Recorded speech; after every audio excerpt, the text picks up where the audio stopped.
Hello friends, welcome back to my YouTube channel. ಸ್ನೇಹಿತರೆ, ರಾಮನವಮಿಗೆ ವಿಶೇಷವಾಗಿ ಮಾಡಲೇಬೇಕಾದಂಥ ರೆಸಿಪಿ ಅಂದರೆ ಪಾನಕ, ನೀರು ಮಜ್ಜಿಗೆ ಮತ್ತು ಕೋಸಂಬರಿ. ರಾಮನವಮಿ ಸಂಪ್ರದಾಯದ ಪ್ರಕಾರ ಕೋಸಂಬರಿ, ಮಜ್ಜಿಗೆ, ಪಾನಕ ಮಾಡಿ ದೇವರಿಗೆ ನೈವೇದ್ಯ ಮಾಡುವಂಥದ್ದು ವಾಡಿಕೆ.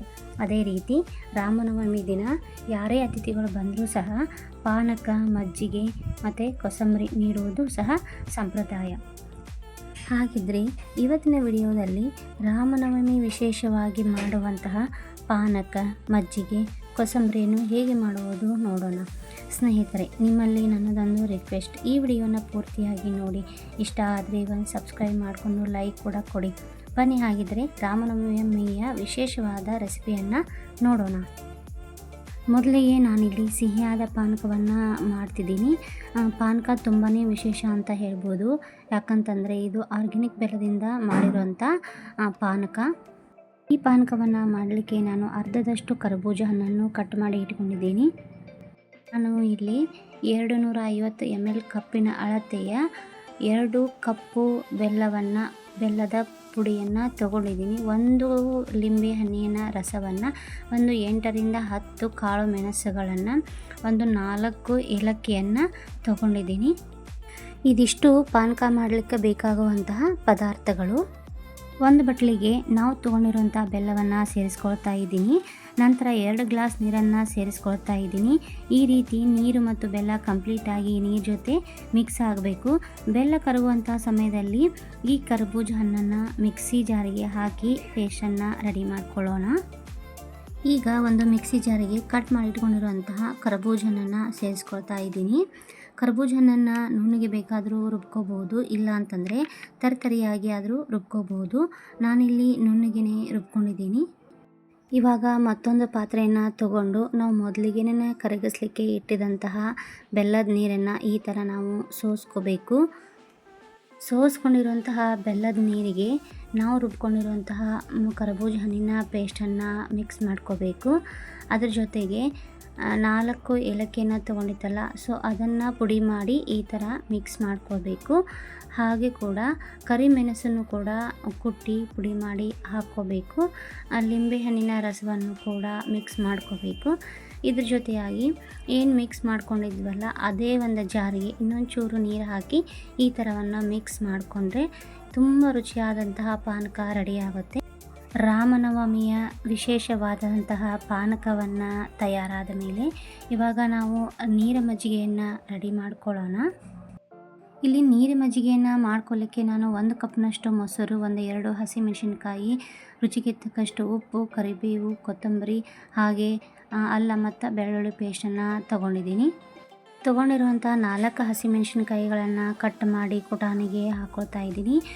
ಹಾಗೆ ಕರಿಬೇವು, ಕೊತ್ತಂಬರಿಯನ್ನು ಕೂಡ ಹಾಕ್ಕೊಂಡು ಚೆನ್ನಾಗಿ ಸಣ್ಣಗೆ ಇದನ್ನು ಜಜ್ಕೊಳ್ಬೇಕು. ಕಂಪ್ಲೀಟಾಗಿ ನುಣ್ಣಗೆ ಅರಿದು ಪೇಸ್ಟ್ ಮಾಡ್ಕೊಳ್ಬೇಕು. ಕುಡಿದಂತಹ ಪೇಸ್ಟನ್ನು ಒಂದು ಬಟ್ಲಿಗೆ ಹಾಕಿ 1 ಗ್ಲಾಸ್ನಷ್ಟು ನೀರುಗಳನ್ನು ಸೇರಿಸ್ಕೊಂಡು ಇದನ್ನು ಒಂದು 5 ನಿಮಿಷಗಳ ಕಾಲ ನೆನೆಯಲಿಕ್ಕೆ ಬಿಡಬೇಕು. ಈ ಸಮಯದಲ್ಲಿ ಮೊಸರನ್ನು ಮಿಕ್ಸಿ ಜಾರಿಗೆ ಹಾಕಿ ಸ್ವಲ್ಪ ಬ್ಲೆಂಡ್ ಮಾಡ್ಕೊಳ್ಳೋಣ. ನಂತರ ಒಂದು ಮಿಕ್ಸಿ ಜಾರನ್ನು ತೊಗೊಂಡಿದ್ದೀನಿ. ಇದಕ್ಕೆ ಮೊಸರನ್ನು ಹಾಕಿ 2 ನಿಮಿಷಗಳ ಕಾಲ ಅಷ್ಟೇ ಬ್ಲೆಂಡ್ ಮಾಡಿಕೊಂಡ್ರೆ ಸಾಕಾಗತ್ತೆ. ಇಲ್ಲಿ ಮತ್ತೊಂದು ಪಾತ್ರೆ ತೊಗೊಂಡಿದ್ದೀನಿ. ಈ ಪಾತ್ರೆಗೆ ಬ್ಲೆಂಡ್ ಮಾಡ್ಕೊಂಡಿರೋ ಮೊಸರನ್ನು ಸೇರಿಸ್ಕೊಳ್ತಾ ಇದ್ದೀನಿ. ನಂತರ ಈ ಮಜ್ಜಿಗೆಗೆ ಮೆಣಸಿನ್ಕಾಯಿಯನ್ನು ಪೇಸ್ಟ್ ಮಾಡಿ ಇಟ್ಕೊಂಡಿದ್ವಲ್ಲ ಆ ನೀರನ್ನು ನೆನೆಸಿಟ್ಕೊಂಡಿರೋಂಥ ನೀರನ್ನು ಹಾಕಿ ಮೇಲೆ ಒಂದು ಸ್ಪೂನು ತೊಗೊಂಡು ಈ ಥರ ಪ್ರೆಸ್ ಮಾಡ್ಕೊಳ್ಬೇಕು.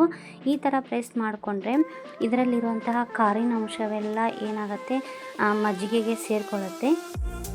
ಫ್ರೆಂಡ್ಸ್, ಹೆಸರೇ ಹೇಳುವಂತೆ ಇದು ನೀರು ಮಜ್ಜಿಗೆ. ಸೊ ಅದಕ್ಕಾಗಿ ನಾನು ಇನ್ನೂ 2 ಗ್ಲಾಸ್ನಷ್ಟು ನೀರನ್ನು ಸೇರಿಸ್ಕೊಳ್ತಾ ಇದ್ದೀನಿ.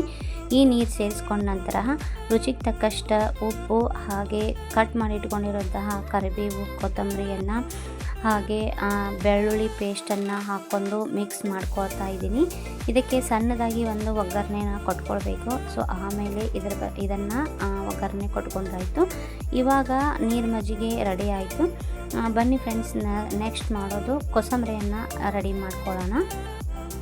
ಫ್ರೆಂಡ್ಸ್, ರಾಮನವಮಿಯ ವಿಶೇಷವಾದಂತಹ ಕೋಸಂಬರಿಯನ್ನು ಹೇಗೆ ಮಾಡುವುದು ಅಂತ ನೋಡೋಣ. ಇಲ್ಲಿ ನಾನು ಒಂದು ಕ್ಯಾರೆಟನ್ನು ತುರಿದು ಇಟ್ಕೊಂಡಿದ್ದೀನಿ. ಹಾಗೆ ಒಂದು ಕುಕ್ಕುಂಬರ್ ಸೌತೆಕಾಯಿಯನ್ನು ತುರಿದು ಈ ಥರ ಇಟ್ಕೊಂಡಿದ್ದೀನಿ.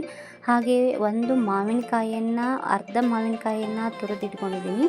ಹಾಗೆ ಹೆಸರು ಬೇಳೆಯನ್ನು ನೆನೆಸಿ ಇಟ್ಕೊಂಡಿದ್ದೆ 1 ಕಪ್ನಷ್ಟು. ಹಾಗೆ ಕೂಡ ಕೊತ್ತಂಬರಿ, ಕರಿಬೇವು, ಹಸಿಮೆಣಸಿನ್ಕಾಯಿ, ರುಚಿಗೆ ತಕ್ಕಷ್ಟು ಉಪ್ಪನ್ನು ಕೂಡ ಇಟ್ಕೊಂಡಿದ್ದೀನಿ. ಫ್ರೆಂಡ್ಸ್, ಕೋಸಂಬರಿಯನ್ನು ಮಾಡಬೇಕು ಅನ್ನೋದು ಇತ್ತು ಅಂತಂದರೆ ಹೆಸರುಬೇಳೆಯನ್ನು ಮೊದಲಿಗೆ ನಾವು ನೆನೆಯಲಿಕ್ಕೆ ಇಡಬೇಕು.